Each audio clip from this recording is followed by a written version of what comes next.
నేర్చుకున్న విషయాలను జాగ్రత్తగా అట్టిపెట్టుకొని పెంపొందించుకొని ఇతరులకు అందించడం విద్యా సంబంధంగా, సంస్కృతి సంబంధంగా చాలా కష్టమైన విషయం. ఎందుకంటే ఎవరు వినే పరిస్థితిలో లేదు ఈనాడు సమాజం. కాబట్టి అటువంటి క్లిష్టమైన వాతావరణంలో మనం ఇతరులకు ప్రేమగా, హితంగా మరి ఆధ్యాత్మిక సామాజిక విషయాలు అందించడం అనేది ఒక తపస్సే. బట్టి తప్పకుండా మీరందరూ కూడా ఆ తపస్సులో సఫలమవుతారని ఆశిస్తాను. అలాగే మనకు రిటైర్డ్ టీచర్ గారు ఉన్నారు, నరసారెడ్డి గారు. మీరు కూడా 2 ముక్కలు మీ అభిప్రాయం, మీ అనుభవం. ఇక్కడ 70 దాటిన వాళ్ళు 2-3, ఒకరు 72 ఉన్నారు, హనుమాన్ గారు, వారు ప్రభాకర్ రిటైర్డ్ టీచర్, వారు 68. మరి అందరు రిటైర్డ్ టీచర్లు కూడా వచ్చి ఇక్కడ ఉండి మరి వాతావరణంలో చక్కగా వారు చాలా విషయాలు తెలుసుకున్నారు. ఎన్నడూ మాట్లాడని వాళ్ళు మైకు పట్టుకొని మాట్లాడారు, ఎన్నడూ పాటలు పాడని వాళ్ళు మైకు పట్టుకొని పాటలు పాడారు. అది గొప్ప పరిణామం.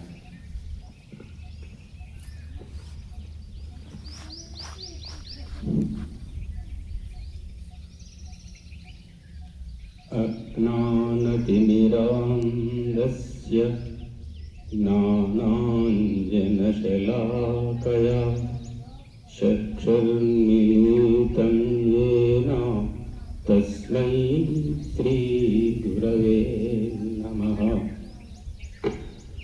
త్రిమూర్తుల మన ముందు ఆశీనులైనటువంటి గురువరేణులకు శాస్త్రాది పాదాభివందనాలు నడిపిస్తూ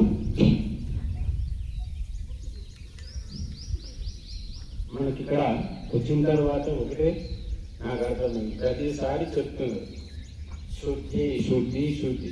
మనం అన్ని శుద్ధి చేశారు, ఆహారంతో చేశారు. అందుకే చెప్పారు ప్రశ్నగా, ఆహార శుద్ధం సత్వశుద్ధి, సత్వశుద్ధి మనశుద్ధి, మనశుద్ధి స్మృతిర్లాభ, స్మృతిర్లాభ సర్వగ్రంథీనాం విక్రమోక్షః.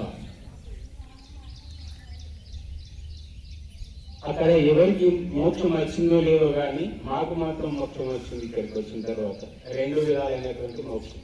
ఒకటి, మేము రామాయణం విన్నప్పుడు, చదివినప్పుడు ఋషులు నైమిషారణ్యంలో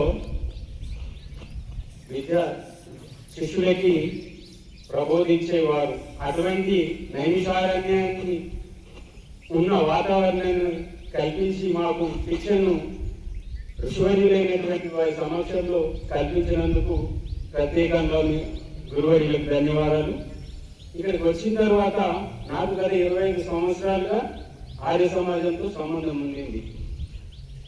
కానీ ఆధ్యాత్మికంగా, వైజ్ఞానికంగా, వేద సనాతన పరంపరంగా ఏ విధంగా సూత్రబద్ధమై మన ఋషులు దీనికి అధిక ప్రాధాన్యాన్ని ఇచ్చారో, వేదం యొక్క గొప్పతనాన్ని, మహిమను ఇక్కడ వచ్చిన తర్వాత మాకు అవగతమైంది. రెండవది, ఏవైతే మహాప్రాణాలు ఎలా ఉచ్చరించాలి, భౌతిక విద్యలో టీచర్లమే కానీ మేము ఆధ్యాత్మిక విద్యలో ప్రైమరీ స్కూల్ విద్యార్థులుగా వచ్చాము ఇక్కడికి. మేము మా తక్కువ సమయంలో స్పెషల్ కోచింగ్ అని పెడతారు, అప్పుడప్పుడు పిల్లలకి ఎంసెట్ అని ట్రైనింగ్ చేసేస్తారు. ఆ ట్రైనింగ్ లాగానే మాకు కూడా 8-9 గంటలు 6 నిమిషాలు మాకు భౌతిక ఆహారం పెడుతూ, మానసిక ఆహారం పెడుతూ మాకు సరిదిద్దినటువంటి మా తప్పులను సరిదిద్ది మమ్మల్ని ఉన్నతులుగా ఎదగడానికి కందనం కట్టుకుని ఆ భారాన్ని మోసి మాకు సన్మార్గం చూపించినటువంటి, దానికి అవకాశం కల్పించిన నీకు, ప్రోత్సహించిన గురువర్యులకు పాదాభివందనాలు తెలియజేస్తూ, ఇదే ఉత్తేజంతో, పట్టుదలతో మనమందరం కూడా మన తప్పులను సరిదిద్దుకుంటూ వారిచ్చిన మార్గదర్శనములతో మనం శ్రమించినప్పుడు అదే స్వాధ్యాయ తపః, మనం ఆ తపస్సును వారు చేసి తపస్సుతో వారు అంకితం చేసిన దాన్ని సార్థకతం చేసుకునే ప్రయత్నం చేస్తామని మరొకసారి తెలియజేస్తూ ఈ అవకాశం ఇచ్చిన మీ అందరికీ పాదాభివందనలు. నమస్తే.